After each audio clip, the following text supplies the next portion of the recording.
Welcome to Suite 303. I'm your host, Jay Stoyan, and on the show today we have on the National Director from Ready, Willing, and Able, Don Gallant. Don, thanks for being on the show today. Privilege. Thanks for the invitation. Now, I understand you flew all the way in from the East Coast, so I know not for us, but thank you anyways. I did. Well, it was part of the reason for coming, certainly.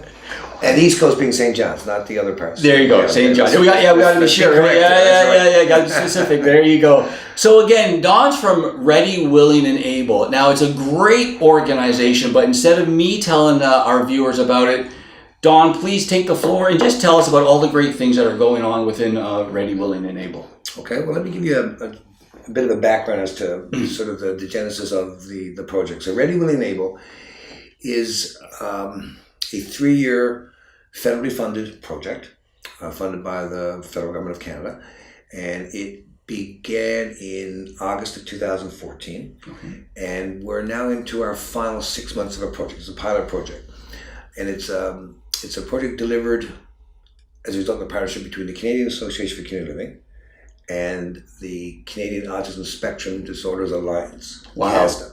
So those two national organizations, because of their interest and prioritization of employment for people with disabilities, those with intellectual disabilities and those on the spectrum, came together and put RWA together.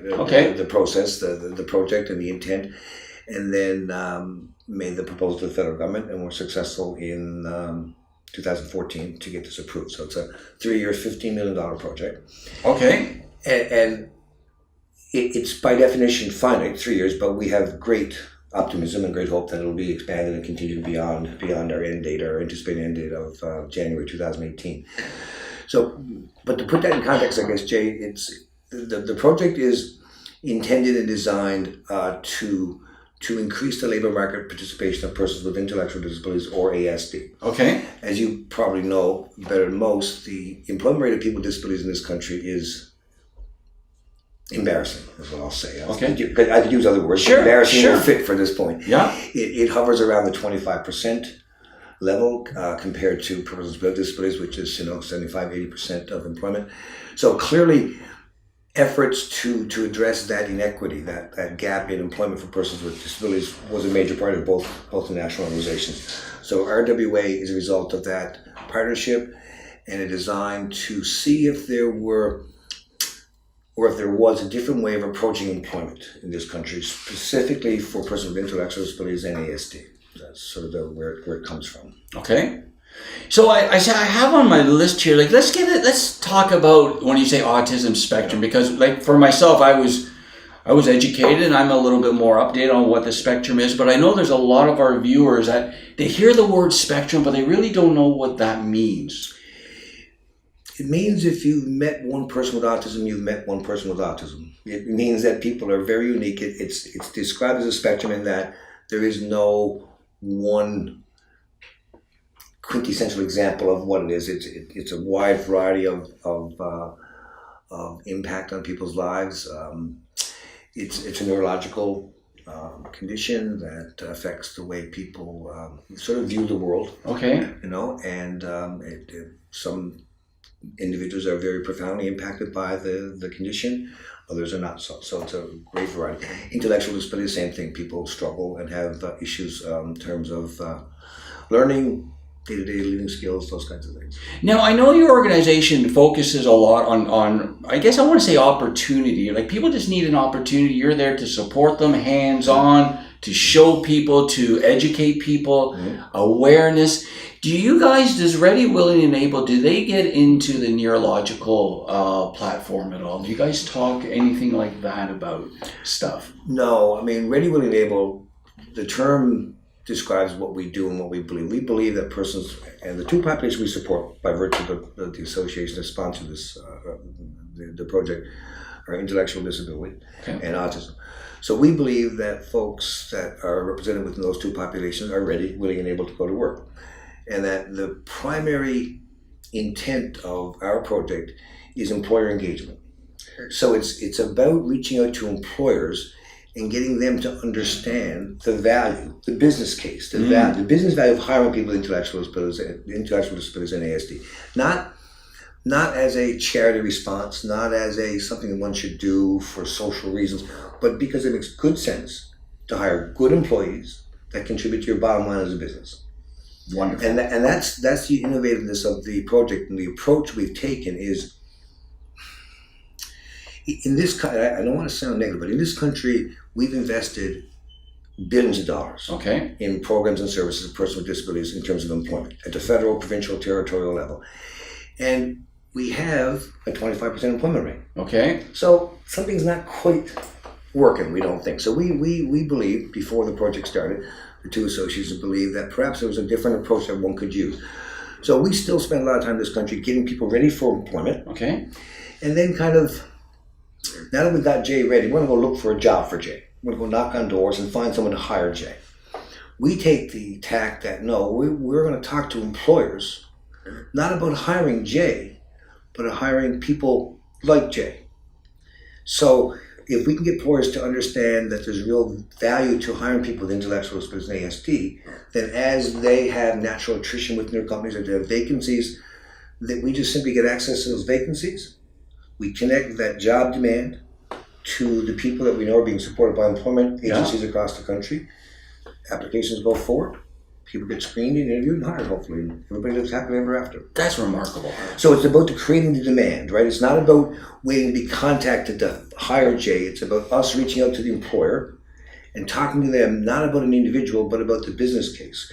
Because we found and we believe that businesses want to be treated as businesses. Mm-hmm. You know, you can't treat employment of people with disabilities like exercise and social work. Correct. You know, it's got to be an employer has a vacancy. He wants a candidate. He wants to hire a good person right away. And that's what we try to do. We try to connect that, create that demand within the employer sector, and then connect that demand to the agencies that support people who are looking for employment. And now we have to provide necessary supports, That is obviously. But when you make that connection, because when we did the research early on before we started, we spent a lot of time talking to employers, and employers told us a couple of things. One is they were really disposed to hire people with disabilities, but really didn't know where to find them. Mm-hmm. And then if they hired someone with a disability, they weren't able to find the agencies that support them. So we kind of are playing the bridge between that employer sector and the agency employment Wonderful service sector, right? And when you connect good candidates to good employers, good things happen. Can you give us... With support. Yeah, with support, yeah. Can you give us, without naming any names, of course, can you tell us some of your experiences with corporations, maybe great ones, and maybe some ones that learning experiences? Well, since we've begun in September 2014, and we have, should give you some background on the project. The project is national. We exist in every province and territory. The project is represented in each province and territory. And we are focused in 20 primary communities across the country. So some of the smaller provinces in one city, some of the larger ones in two. Okay. So you do the math. I think it's 2 7s and 1 6, so 20 altogether. 20 communities. And then our staff in those communities reach out to employers and have the conversation, make the business case, provide the materials, et cetera, talking about their particular sector and industry and the benefits of hiring in a more diverse way, more inclusive way. And since September 2014, we've actually had initial engagement with over 6,700 employers. Wow. 6,700. Wow. As a first engagement. And I guess I can say none of those 67 threw us out of their office. Like, this intuitively makes sense. Why would an employer not want to talk about getting access to good employees? It just makes intuitive sense, right? Yeah. No, not intuitive. It makes good business sense. That's right. So we've had really good conversations. Now, obviously, there'll be many employers who, for a variety of reasons, they're not hiring, that may not be in a position to actually hire right away. So we don't do a lot of follow-up visits with them. But we've engaged in follow-up conversations over 2,000 employers. And since 2014, we've helped, assisted, facilitated, whatever term you want to use, over 1,400 people to get employment. Wow. Which I think is a good result. And in the conversation with employers, what we found, and again I'm generalizing, that in the main employers are not opposed to inclusive hiring, not opposed to diversity, but are somewhat threw off by the fear of the unknown, if you will, or maybe more correctly, their version of what they think is true. Okay. In that, if I hire someone with disability, it's going to cost me a lot of money for accommodations. Well, that's not the truth. The truth is, on average, across the sectors, is like $50 is what the actual real cost. Now, some is higher and some are lower, but you would know. You know, that in order to hire diversely, they have to change the whole HR practices and hiring. No, you just have to do some modifications, some accommodations. So once you actually can get the employers to listen to the facts and the research and the truth, and then once they hire someone, then our job is done, because the employee comes and sells themselves. Like, they just show up and they just do remarkable. I mean, the business case involves, lower attrition rates, better morale, higher performance, better attendance, all the things that contribute to a business bottom line. People with disabilities, intellectual disabilities, and ASD bring to the workforce. Wow, we're here with National Director Don Gallant. He's from Ready, Willing, and Able. Just wonderful story about how corporations and organizations, and we have to say, I want to give props to the federal government, because they get killed all the time, right? So can you tell us a little bit about that process in general without giving any secrets away? Were they on board right away? Did you have to twist their arm? Did they just need more information? How did that sort of transaction go? I don't think it was any arm twisting. I mean, this is a project that was originally approved by a previous government. Okay. And has been continued and supported by this current government. In its initial approval, it was very much supported by all parties. I mean, there's always issues and concerns about funding and monies and stuff, and that's just the natural course of things. But it was approved by a previous government. We've had extreme, very positive, very much support from this particular government. Minister Qualtrough has been very supportive. Yeah, and so we've had a good relationship with the federal government and this government in particular, and we would hope, looking into the camera, that perhaps as we move towards this end date, that there will be another project in it. So we'd like to ramp this up, enhance it, expand it, maybe go to a 5-year project involving 30 communities instead of 20. Not just because, given that this has been... It works. It works. So why stop it? Remarkable success. Yeah. So that's where you guys are at now, because this is almost wrapped up, this 3-year program. Yeah, it'll end officially. This particular envelope of funding will end in January 2018. And so we're having discussions, I shouldn't say we, our association, our executive of Canadian Association for Community Living and CASTA are having ongoing conversations now with the department and senior bureaucrats and some political folks to discuss what comes after January. Okay. And we would hope that it would be a continuation of Ready, Willing, Able in either enhanced version. What would you be looking like? What are you looking for, obviously, besides the federal government to extend this program? Besides that, I mean, that's a given because it works, so that's a positive thing for everybody. Yep. But if you're looking out to the private sector or the business sector, what would you say to the camera about them? What would you tell them or ask them? I think what we'd ask them is what we've been asking them all along, is that as we develop this project and as we sort of create successful outcomes, one of the real selling points of hiring in a diverse way and in a more inclusive way is employer champions. So even our staff, when we go to meet with an employer and we do the business case, we provide the materials, it's still, project staff talking to an employer. An employer talking to an employer has a whole different feel to it, right? So if and as we move forward, one of our goals will be to develop a series of employer champions, if you will. And we have some now internally who've been with us right from the beginning, who've hired on a continuous basis throughout the project.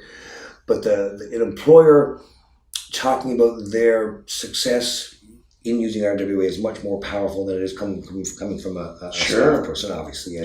And usually when we do presentations to the community, group events or whatever, we'll always ensure that we have an employer that comes and gives an endorsement, a testimonial, and talks about the kind of impact on their company that hiring someone with an intellectual disability or ASD has had on their company.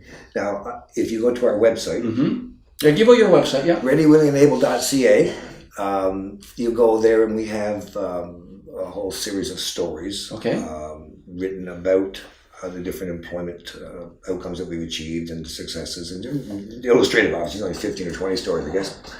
We don't have 1,400. We have 1,400 jobs, and not 1,400 stories. Although I suppose we could. And give you a real nice feel for the kind of impact and kind of success and the kind of endorsement that the employers who, maybe for the first time, you have employers who've done this before, and they're sort of, but it's always intriguing and very rewarding to talk to an employer who has experienced hiring someone with a disability, intellectual disability or ASD for the first time, and almost the surprise, oh gosh, I didn't know that maybe they could do as good as they're doing. And now they're not only doing as good as my other employees, they're doing better. Awareness, to education. The point where now they're setting the bar for the rest of the employees, and they can't keep up. It's just, it is what it is. It just gives an opportunity, right? That's right. Well, Don, I really thank you for coming in the studio today. Again, we had on National Director Don Gallant from ReadyWillingAble. I would strongly suggest corporations, private sector, business sector to get involved with Don's organization, ReadyWillingAble. Again, this is what we're all about. We're all about showcasing ability, showcasing the great things that so many great organizations like Don and others do across Ontario and Canada, and just don't get the exposure they deserve. So again, I want to thank Don for coming on. I want to leave it with one thought. ReadyWillingAble. Does it have any connection to Kim Mitchell? Because he has a song, ReadyWillingAble. And I'm actually going to see Kim Mitchell this weekend, long weekend up in Peterborough. So I was thinking, just wanted to make that just a little bit of a joke. So Don, again, thanks for coming on today. Thank you. We appreciate it. If there are employers, I'm sure they are watching this segment and wish to explore the options of their company hiring in a more inclusive, more diverse way, the contact information on the website. Call us. We'll send the staff and meet with you right away, and you will be pleased with the outcome. And I also want to sorry, I know you can. But the one point that also makes a difference, we don't talk to employers about creating jobs. These are all naturally existing positions within companies. It's not about creating special jobs for special people. Important point. When you have a vacancy, as you would normally, you have to fill it. Well, possibly we can help you fill it. So it's not about creating your staff is 24. We don't want to create a 25th. We want to fill one of the 24. That's a great point. We'll leave with that again. Thanks for tuning in to Suite 303. I'm your host, Jay Stoyan. We'll see you next time.